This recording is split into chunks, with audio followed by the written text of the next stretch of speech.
নমস্কার বন্ধুরা, এই যে কুকিং ব্লগ ভিডিও থেকে আপনাদের স্বাগত। আজকে আমি একটা নতুন রেসিপি করে দেখাবো, চলুন শুরু করি। আজকে আমি যে রেসিপিটা করব ছোট বাচ্চারা অনেক পছন্দ করে, বড়রাও পছন্দ করে। আমি নিয়েছি এখানে 250 গ্রাম ময়দা, দিয়ে দিলাম লবণ। লবণ দিয়ে ময়দাটা একটু ভালোভাবে মেখে নেব, অল্প অল্প করে জল দিয়ে মেখে নেব। আমি এখন মেখে নিয়ে আবারও জল দিব, জল দিয়ে আবার একটু ভালোভাবে মিশিয়ে নিব। বন্ধুরা, বাসায় মেহমান আসলে এইভাবে সকাল বা বিকেলের নাস্তা বানিয়ে নিতে পারেন, খুব ভালো লাগবে। বেশি ঘনও না আবার বেশি পাতলাও না, এভাবে নাস্তাটি বানিয়ে নেবেন, দেখবেন বাচ্চারা অনেক পছন্দ করে, বড়রাও পছন্দ করে। বাচ্চাদের দোকানের কিনা খাওয়ানোর চাইতে বাসায় বানিয়ে খাওয়ালে অনেক ভালো হয়। আমি এখানে নিয়েছি 75 গ্রাম দুধ, আর আজকে বানাবো আমি চিড়ে দিয়ে রেসিপিটা। এখন আমি চিড়াগুলো আগেই ধুয়ে একটু ভিজে তুলে রেখেছিলাম। চিড়াগুলো নরম হয়ে গিয়েছে, এভাবে হাত দিয়ে চেপে দুধে দিয়ে দিব। দুধটা বলক এসে গিয়েছে, ফুটে গিয়েছে। এখন আমি দুধের ভিতর চিড়াটা দিয়ে দিব, দিয়ে ভালো করে জাল করিয়ে নিব। বন্ধুরা, আপনারা চাইলে এভাবে চিড়ার ক্ষীর বানিয়ে নিতে পারেন, নারকেলের চাইতেও অনেক মজা। আমি না খেলে বুঝতামই না যে চিড়ের ক্ষীর এত মজা। আমি খালি বানিয়েছিলাম, আজকে আমি ময়দা দিয়ে করে দেখাবো। দিয়ে দিলাম গুড়, আমার এখানে 250 গ্রাম গুড় আছে। আপনারা যে যেমন মিষ্টি খাবেন তেমন ভাবে মিষ্টিটা দিয়ে নেবেন। এখন দুধটা এভাবে ঘন হয়ে এসেছে, এখন অনবরত নেড়ে নিতে হবে, নইলে নিচে লেগে যাবে। ভালো করে নাড়তে হবে। দিয়ে দিব সামান্য লবণ। লবণটা দিয়ে আবারও কিছুক্ষণ ভালোভাবে নেড়ে চেড়ে জাল করে নেব। বন্ধুরা, আমার চ্যানেলে যদি আপনারা নতুন হয়ে থাকেন তাহলে বেল বাটন অন করে রাখবেন।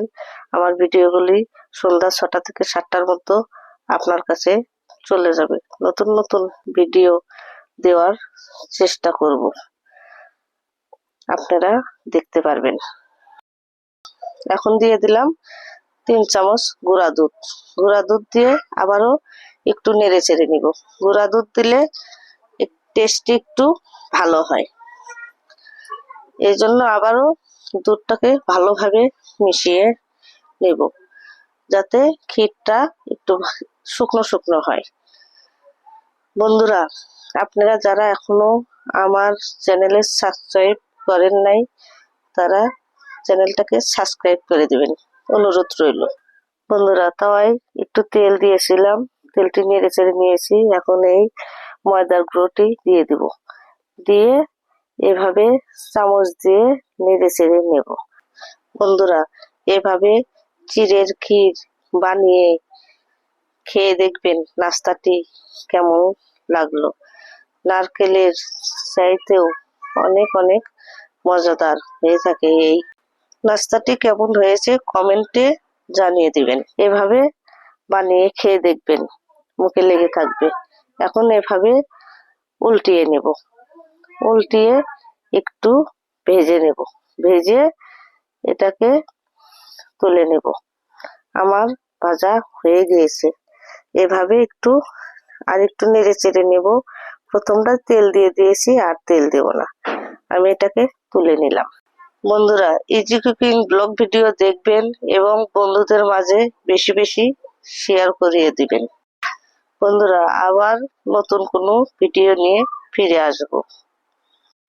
আবারও দিয়ে দিলাম চিড়ার ক্ষীর। ক্ষীরটাকে দিয়ে এভাবে উল্টিয়ে নেব, উল্টিয়ে ভেজে নেব। বন্ধুরা, আমার চ্যানেলটি আপনাদের কেমন লাগে, আমার রান্নাগুলো কেমন লাগে আপনারা কমেন্টে জানিয়ে দিবেন। আর অবশ্যই বাসায় এগুলো বানিয়ে খেয়ে দেখবেন কেমন লাগে, আমাকে কমেন্টে জানিয়ে দিবেন। আমার রান্নাটি যদি আপনাদের ভালো লেগে থাকে লাইক কমেন্ট সাবস্ক্রাইব করে দিবেন, বন্ধুদের মাঝে শেয়ার করিয়ে দিবেন। আবারও ধন্যবাদ।